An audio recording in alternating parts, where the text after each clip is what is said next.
ரூபாய் கொடுத்த திமிர்ல வந்து முதலமைச்சர் ஸ்டாலின் வந்து இருக்காரு. அப்பாவுடைய ஆட்சி போய் அம்மாவுடைய ஆட்சி வந்து அமைய போகுது அப்படின்னு சொல்லி தமிழிசை சவுந்தரராஜன் சொல்லியிருக்காங்க. இதை மக்கள் எப்படி பாக்குறாங்க அப்படின்னு சொல்லி மக்கள்கிட்ட கேட்டு தெரிஞ்சுப்போம் வாங்க. எப்படி பார்க்குறோன்னா மக்களுக்கு வந்து முக்கியத்துவம் கொடுக்குறதே அவர் தான். உதயநிதி அண்ணா, ஸ்டாலின் இவங்க மட்டும்தான் கொடுக்குறாங்க. 1000 ரூபாய் உதவித்தொகை கொடுக்குறாங்க. 5000 கொடுக்குறன்ற திட்டம் கொடுத்ததே பெரிய விஷயம். அதெல்லாம் எங்களுக்கு பயனடைக்கும். போய் புறவை பிடிச்சவங்க எது வேணாலும் சொல்லுவாங்க, அதை ஏற்றுக்க முடியுமா? 5000 கொடுத்த திமிர்ல வந்து ஸ்டாலின் இருக்காரு. அப்படிலாம் கிடையாதுங்களே. அவனுங்களுக்கு என்னென்னா ஆட்சி வராதுன்னு தெரிய போகுது, ஓட போகிறாங்கன்னு தெரியும். தெரிஞ்சு இவங்ககிட்ட போட்டியில் இது பண்ண முடியாது. அதனால் அவங்க இந்த மாதிரி சொல்லி பழிய போட்டால் இது பண்ண போகிறாங்கன்றதுனால சொல்கிறாங்க. பாஜக ஆட்சி அமையாதுன்னு தெரிஞ்சு அவங்க சொல்கிறாங்க. ஆமாம், பாஜக எந்த ஆட்சியுமே வராது. பாஜகன்றது இல்லை, டிவிக்கேவும் வராது, பாஜகவும் வராது, ரெட்டாலையும் வராது. எங்கள் ஆட்சி மட்டும்தான். எப்பவுமே எங்கள் ஆட்சி தான். உதயசூரியன் தான் எங்கள் ஆட்சி தான் வரும். மக்களுக்கு கோசம் எல்லாமே பாடுபடுறதே அவங்க மட்டும்தான். மகளிருக்கு என்ன தேவை, என்ன என்ன பண்ணணும், வேலை வாய்ப்புலேருந்து மகளிர் வீட்டு கணவனை கைவிடப்பட்டவங்களுக்கு எல்லாருக்குமே உதவி செய்கிற அவர் மட்டும்தான். மற்றவங்க யாரும் வந்து அக்கறைப்படலை. எலெக்ஷன் வர நேரத்துக்கு மட்டும்தான் வராங்க. அப்போ மட்டும் வந்து ஓட்டு கேட்குறாங்களே தவிர அதுக்கப்புறம் வரமாட்டாங்க. அப்பாவுடைய ஆட்சி போய் அம்மாவுடைய ஆட்சி அப்படின்னு அவங்க கனவு காணிட்டு இருக்காங்க போல இருக்கு. என்னை பொறுத்த வரைக்கும் கனவு தான் காண்டிகிட்டு இருக்காங்க. இது வரைக்கும் நோட்டாக்கு கீழே போயிட்டு இருந்தாங்க. இனியும் நோட்டாக்கு கீழே தான் போகிறாங்க அந்த தமிழிசைன்றவங்க. இதுதான் இது வரைக்கும் அவங்களுடைய இதுலேயே வந்து கேரியர்லேயே வந்து இது வரைக்கும் ஜெயிச்சதா சரித்திரமே கிடையாதுங்க. அவங்க அப்படி தான் பேசுவாங்க. அவங்களுக்கு வந்து இப்போ வந்து ஒன்றும் புரியல. அவங்களுக்கு என்னென்னவோ போய் பிரச்சாரம்லாம் பண்ணிக்கிட்டே இருக்கிறாங்க. அவங்களுக்கு தெரிஞ்ச வரைக்கும் என்னென்னமோ பண்ணி பார்க்குறாங்க. இந்த நம்ம இப்போ சொன்ன மகளிர் உரிமை தொகையும் சரி, அதையும் போய் இந்த மாதிரி ஒரு முதலமைச்சர் வந்து நிறைய திட்டங்களை கொண்டு வந்து நிறைய திட்டங்களை எல்லாமே செயல்படுத்திக்கிட்டு இருக்காங்க. ஆனால் 1-2 இருக்கலாம். ஆனால் வந்து அது சொல்லாததெல்லாம் வேறு செஞ்சுருக்காரு. அது கணக்கில் எடுத்துக்கிட்டோம்னா 500க்கு மேலே, அவர் சொன்னதோட 500க்கு மேலே போயிருக்கோம். எனக்கு தெரிஞ்சு 500க்கு மேலேயே போயிருக்கோம். மற்றபடி இதெல்லாம் சும்மா பேசிக்கிட்டு தான் இருக்கும். அது கனவு காண்டுக்கிட்டே இருப்பாங்க. அடுத்தது 2026 வந்து முதலமைச்சராக வந்து தளபதி மு.க. ஸ்டாலின் அவர்கள் முதலமைச்சராக ஆக போகுது. இது உறுதிங்க. இது வந்து மக்கள் மைண்டில் எப்பயோ ஃபிக்ஸ் ஆகிட்டாங்க. அவங்களுக்கு வந்து மக்களுடைய குறைங்களை என்ன தெரியும்? அவங்களுக்கு எதுவுமே தெரியாது. இந்த 5000 ரூபாய் கொடுத்தாருன்னா அவர் ஒன்றையும் சும்மா ரோட்டில் போகிறவங்களுக்கு வரவங்களுக்கெல்லாம் கொடுக்கல. ஒரு குடும்ப பெண்கள் ரொம்ப வறுமை கோரிக்கையில் வாழ்கிறவங்க இந்த 5000ன்றது சாதாரண விஷயம் கிடையாது. அவர் வந்து உரிமைத்தொகை வந்து பணத்தை வந்து முன்கூட்டியே கொடுக்குறாரு. அந்த கோடைக்கால நிதியாக 2000 இது 3000 கொடுத்துருக்காரு. இது எந்த மக்கள் வந்து பொதுமக்கள் வந்து இது வந்து கொடுத்தது தவறுன்னு யார் சொன்னா? இது வரைக்கும் யாரும் சொல்லலையே.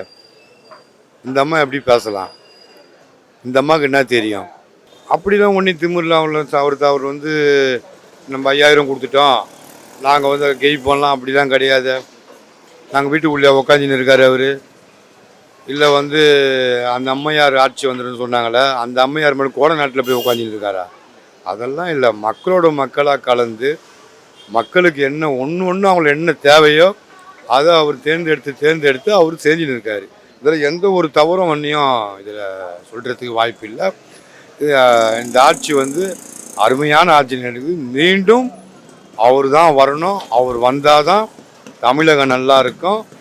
இல்லைன்னா நாங்கள்லாம் போய் டெல்லியில் போய் கை கட்டி நிற்க முடியாது எங்களால். இவங்க வந்து மோடியும் அமித்ஷாவையும் நம்பி வாழ்ந்துன்னு இருக்காங்க. ஆனால் இங்கே இருக்கிற முதலமைச்சர் இங்கே இருக்கிற மக்களை நம்பி வாழ்ந்துட்டு இருக்காரு. மக்களுக்கோசமாக அவர் முழு நேரம் அரசியல் பயன்படுத்திட்டு இருக்காங்க. இவங்க தேர்தல் வர்றதுனால என்னென்னவோ வாயில் வந்ததெல்லாம் சொல்லுங்கிறாங்க. தானே கொடுத்துருப்பாங்க. அந்த திமிரெல்லாம் கிடையாது. ஹெல்ப் பண்ணுறது கொடுத்துருக்காங்க. லேடிஸ் நல்லா இருக்கு. ஆனால் இதனால லேடிஸுக்கு நல்ல பெனிஃபிட்ஸ் இருக்குல்லண்ணா. பெனிஃபிட்ஸ் இருக்குது. நிறைய பேர் சந்தோஷமாக தான் இருக்காங்க. ஏன்னா விலைவாசியால் என்ன சொல்கிறது, நடுத்தரம் அவங்களுக்கு ரொம்ப ஹெல்ப்பாக இருக்குது. ஏன்னா படிக்காதவங்க இருப்பாங்கள்ல, அவங்களுக்கெல்லாம் இது நல்ல யூஸ்ஃபுல் தானே. இதனால அவங்களுக்கு என்ன லாபம் வரப்போகுது? எனக்கு தெரிஞ்சு இது நல்ல விஷயந்தான். அதெல்லாம் அப்படியெல்லாம் கிடையாதுண்ணா. அவங்க உதவி பண்ணியிருக்காங்க. அது திமிரெல்லாம் கிடையாது. அது எடுத்துக்கிறவங்கள பொறுத்து இருக்குது அந்த மாதிரி. ஒருத்தங்களுக்கு அது நல்ல விஷயமா இருக்கும், இன்னொருத்தவங்களுக்கு வந்து அது கெட்ட விஷயமா இருக்கும். என்ன சொல்கிறது, ரெண்டு பேர் மனசு ஒரே மாதிரி இருக்காது இல்லைன்னா. ஆனால் எனக்கு தெரிஞ்சு இது ஹெல்ப்பு நல்லது, லேடிஸுக்கு நல்லா யூஸ்ஃபுல்லாக இருக்குது. 5000 ரூபாய் போட்டதை வந்து திமிரா பார்க்குறதுக்கு வந்து 5000 ரூபாய் வந்து அவர் பிச்சையாவோ அல்லது இனமாவோ கொடுத்ததா வந்து 5 வருஷத்தில் எங்கேயுமே வந்து அவர் சொல்லலை. மகளிர் உரிமை தொகைன்னு தான் சொல்லியிருக்காரு. அவரோட உரிமை தொகை தான் அவருக்கு கொடுத்துருக்கிறதுனால இது வந்து திமிரா பார்க்கறத விட வந்து பெருமையாக பார்க்குறாரு. கண்டிப்பாக நான் வந்துட முடியும்ன்ட்டு. அடுத்து அம்மாவுடைய ஆட்சின்ட்டு வந்தால், அம்மாவுடைய ஆட்சி வந்து நல்லாட்சியா இல்லை குற்றாட்சியான்றது வந்து நீதிமன்றமே வந்து தீர்ப்பு வழங்கி, அதுக்காக அந்த அம்மா வந்து இந்தியா வரலாற்றிலே முதல்ல ஒரு முதலமைச்சரை வந்து தண்டனை அனுபவிச்ச ஒரு முதலமைச்சராக வந்து உள்ளே போயிட்டு வந்த வரலாறு வந்து அந்த ஆட்சிக்கு இருக்குது. ஸோ அம்மாவுடைய ஆட்சி வேண்டுமா அப்பாவுடைய ஆட்சி வேண்டுமான்றது வந்து மக்களே முடிவு பண்ணுவாங்க. நாங்கள் எல்லாம் தெளிவாக தான் இருக்கோம். அப்பாவுடைய ஆட்சி தான் வேணுட்டு தான் நாங்கள் எதிர்பார்க்குறோம். இந்த ஆட்சியே எங்களுக்கு போதுமான ஆட்சி.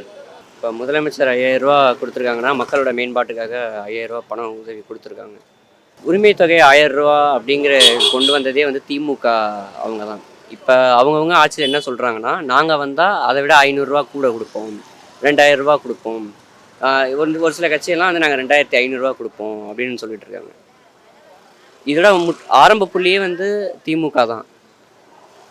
அப்படிங்கிற பட்சத்தில் இந்த 5000 ரூபா பணம் அப்படி கொடுக்குறாங்கங்கிறது திமுகவில் மட்டும்தான் முடியும், நம்ம முதல்வர் ஐயாவால் மட்டும்தான் முடியும்.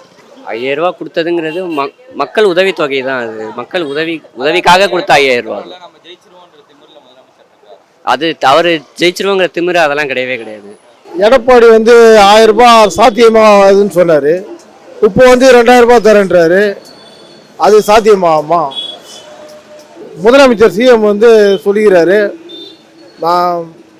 அவங்க என்ன சொன்னாங்க, 1500 ரூபா அம்மா ஆட்சியில் போடுறேன்னாங்க. அதுக்கு தான் போட்டாங்க. அது வந்து ஓகே ஆகலை. அப்படியே தான் எடப்பாடியா 4.5 வருஷம் இருந்தார். அப்படியே தான் 1000 ரூபாய் இருந்தது முதியோருக்கு. இப்போ வந்து சிஎம் வந்து இப்போ 1200 ரூபா போட்டார். இப்போ 2000 ரூபாய் முதியோருக்கு பண்ணுறாரு. 5000 ரூபாய் கொடுத்த திமிரு. அதாவது இப்போ லேட்டஸ்ட்டாக ஏதோ ஒரு ஊரில் வந்து 9000 ரூபாய் போட்டிருக்காங்க. பீகாரில் எடுத்துக்கிட்டோன்னா பீகாரில் 10000 ரூபாய் போட்டிருக்காங்க. அதுதான் பிஜேபியினுடைய லட்சணம். இவங்க போட்டது வந்து சீனில் வராது.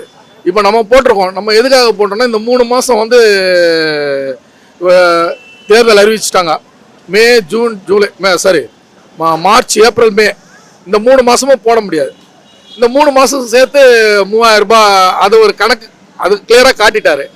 அது இல்லாமல் இந்த கோடை விடுமுறை வருது, ஸ்கூல் பசங்க லீவ் விடுமுறை, அந்த விடுமுறையில் வந்து அந்த ஒரு 2000 ரூபான்றது அவங்களுக்கு யூஸ்ஃபுல்லாக இருக்கும். இதனால தான் அந்த 5000 ரூபாய் கொடுத்துருக்காரு.